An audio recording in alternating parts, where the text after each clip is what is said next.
Hey, what's going on YouTube? Alabama Reloader here. So a follow-up to the video that I posted about the American reloading stuff.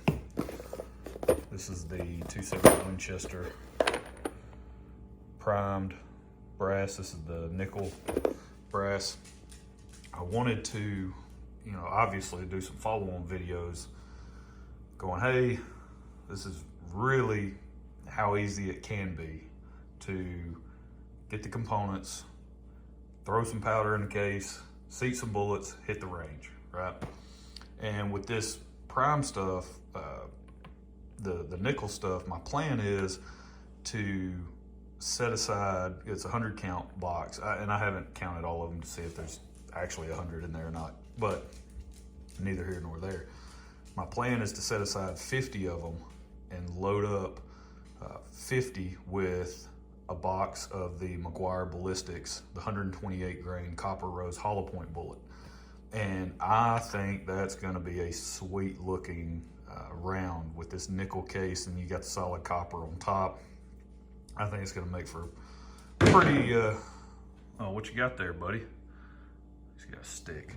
I think it's gonna make, yeah? I think it's gonna make for a pretty mean looking hunting round. So my plan is, because I've got, I think 3 boxes. Yeah, I think I've got 3 boxes of those bullets left. So I've got 150 to mess around with. And my plan here is to test Ramshot Hunter powder, check the velocities, see what we can achieve safely. Probably should be easily over 3,100, probably more like 32 with this bullet powder combination. And then find a decent load with these first 50 pieces, right? That's the goal, is to find a decent hunting load that'll get the job done on some whitetail deer here in the South.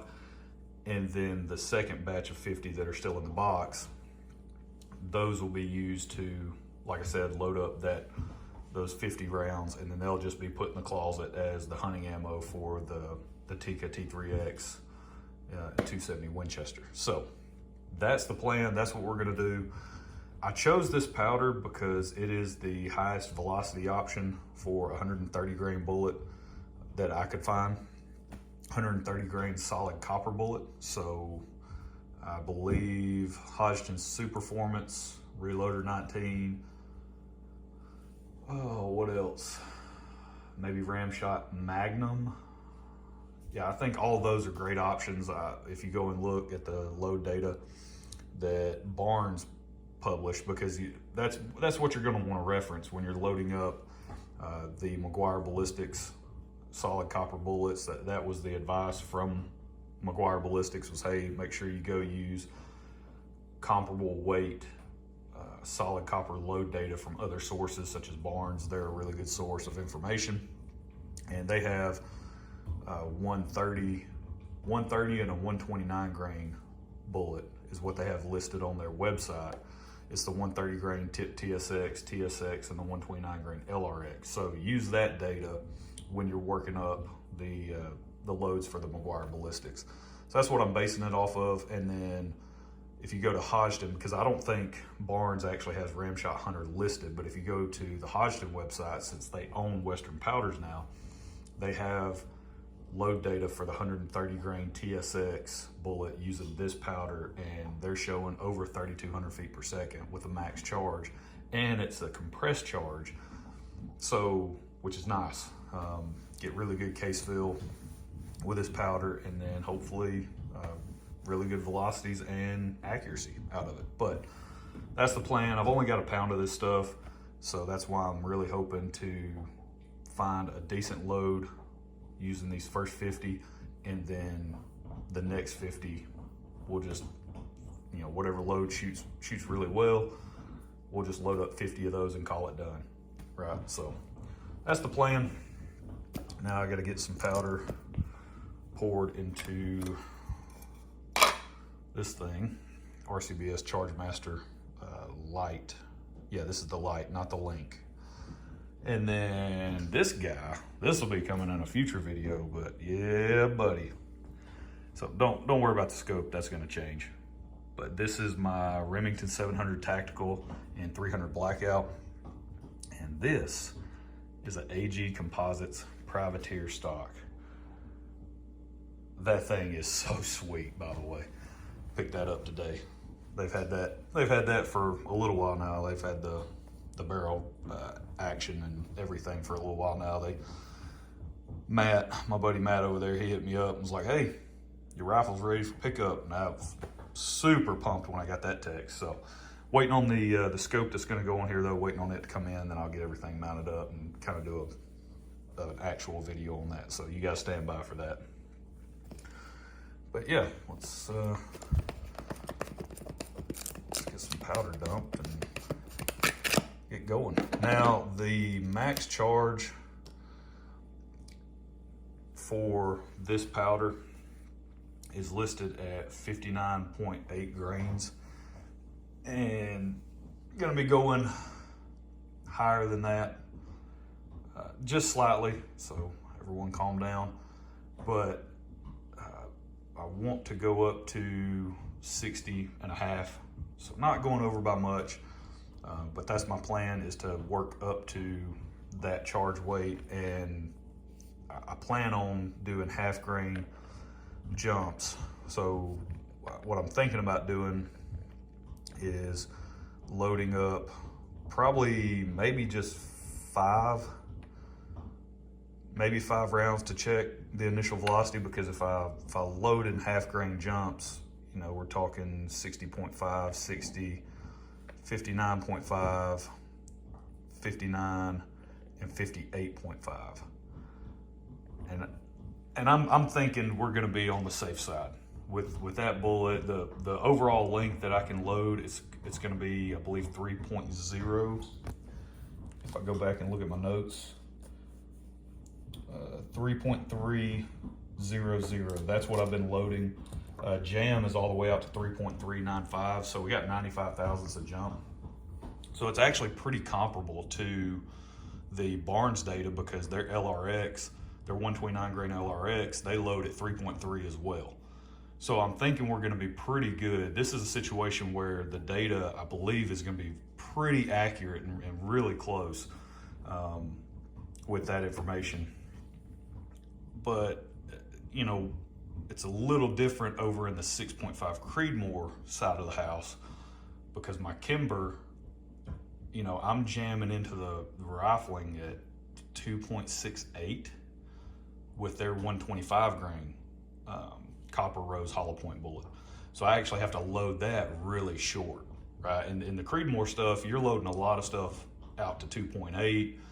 Depending on what you have and your magazine length and all that stuff and the bullets you're trying to shoot. I mean, you know, like for Spear Gold Dots, I'm down 2.750, I believe, is the overall length I found that shoots really well. For Hornady interlock bullets like the 140, you know, I'm at 2.7. So I have to load the 125 copper rose hollow point even shorter. I'm down at like 2.65 with that one. So that does kind of change things a little bit, right? Because you're eating up some case capacity, because it's a solid copper bullet, so it is going to be longer. Even though it's 125, it's probably going to be something lengthwise like a 140. So, or maybe slightly, maybe like a 135, somewhere in that range. So you have to just be mindful of that when you're loading, you know, those projectiles. And you know, maybe the cartridge overall lengths are varying wildly in terms of what you're used to loading. And now you're having to see much shorter.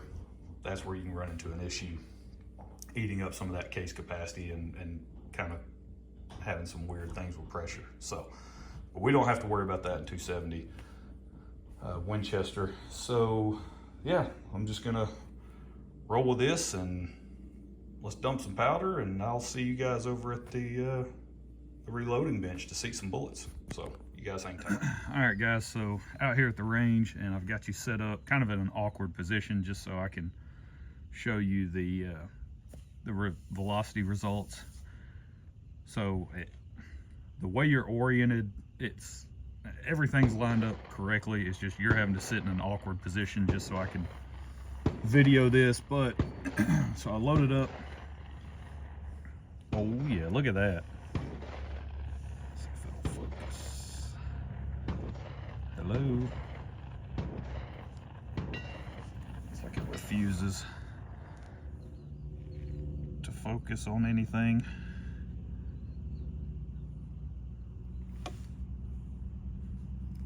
Either way, that's a sweet looking round with that nickel plated case and those McGuire ballistics. This is the 128 grain copper rose hollow point, and I'm using Ramshot Hunter. And earlier in the video I actually got it mixed up.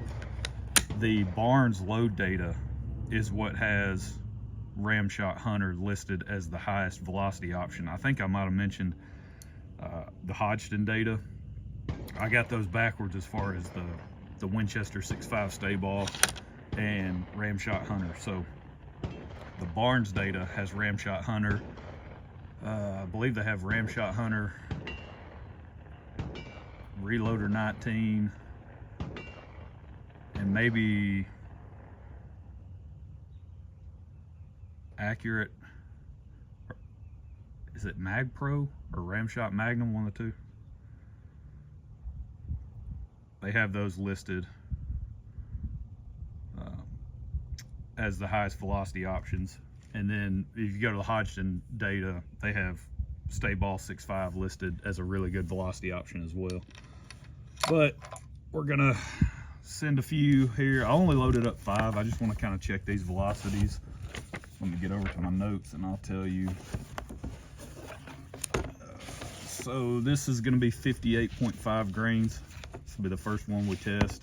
The max charge with the Barnes data was 59.8.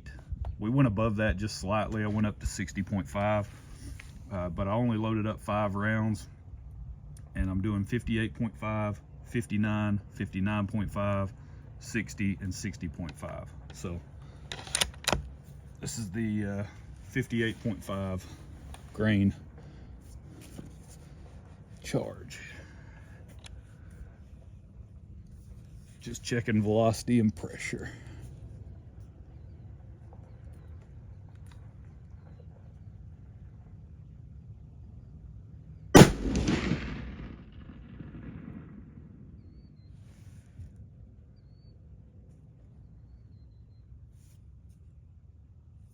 All right, guys, so as you can see, it failed to read on that first one. Not sure what the issue was. This thing is aligned perfectly. No issues in terms of alignment, or at least it shouldn't be. It's pretty much sitting exactly where it always sits. So, all right, let's go with 59.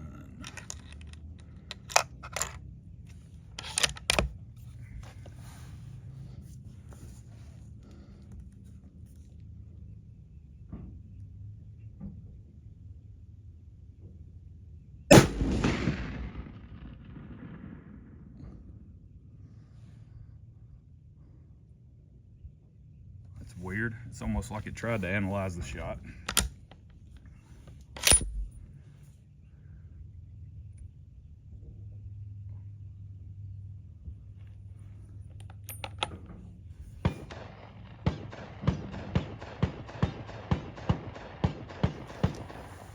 Yeah, you hear somebody out there trying to be John Wick.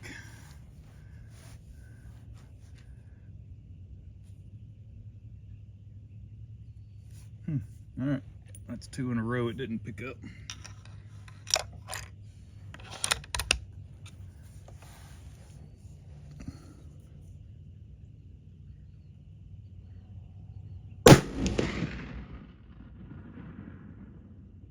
Hey, we finally got a velocity. 3045.3.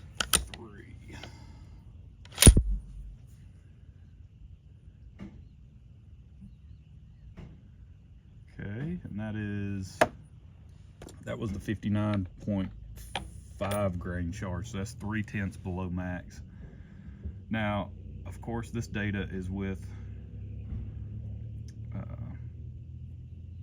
you know, the 130 grain, 129 grain. It's the TSX, tip TSX, and the 129 grain LRX. in the Barnes manual, and they go up to 59.8 grains. They're showing just over 3,200 feet per second with this powder, so we're going to be slower than that. I'm sure they're using a longer test barrel and all that fun stuff. So, but now we're at 60 grains, so 0.2 over their max. Let's see what we get.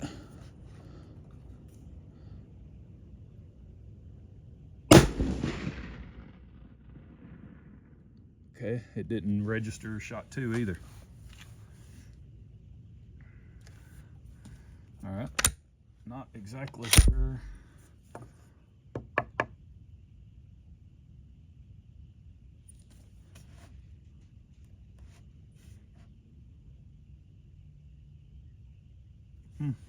That's weird. Not sure why it's not picking up the velocities. I mean, it's obviously frustrating, right?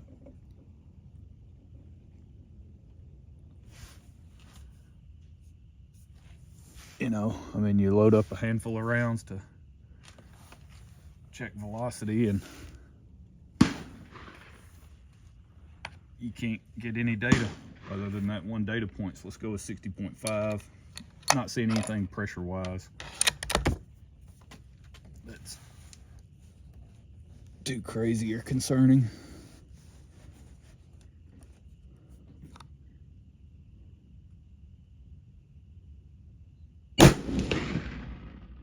Yep, didn't pick up that one either. So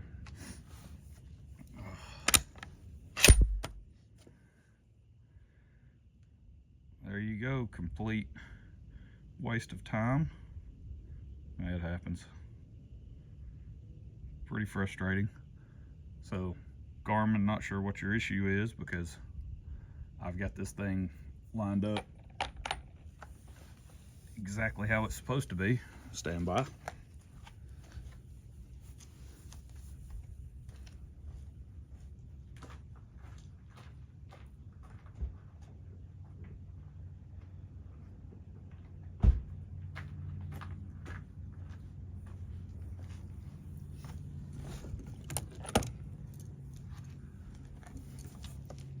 Okay guys, so the issue was I'm an idiot.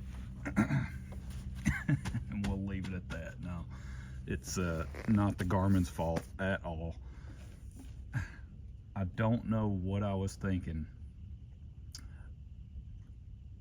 in terms of how the Garmin was aligned, but right before you actually start a session, it goes through the alignment of the unit where it needs to be in relation to the muzzle and the barrel. Okay, and it's 5 to 15 inches. Okay, min to max, 5 to 15 inches away from the muzzle, so back behind the muzzle, 5 to 15 inches away from the barrel. Okay, so your min is 5 inches back from the muzzle, 5 inches away from the rifle. That's as close as you can get. Well, I was an idiot. I had this thing sitting like 2 inches behind the muzzle and just a couple inches off the barrel, so it is red. I've shot what, 10 or 12 additional shots with other cartridges after that catastrophe with 270. I've shot a couple of different 243 Winchesters, a couple of different sessions. It's picking up every single shot since I repositioned it to, and I got my calipers out and actually measured it, and I put it 5 back, 5 off, and it's picking up every single one, no problem. All my fault, nothing wrong with the Garmin. That's what we like to call operator error. So, okie dokie.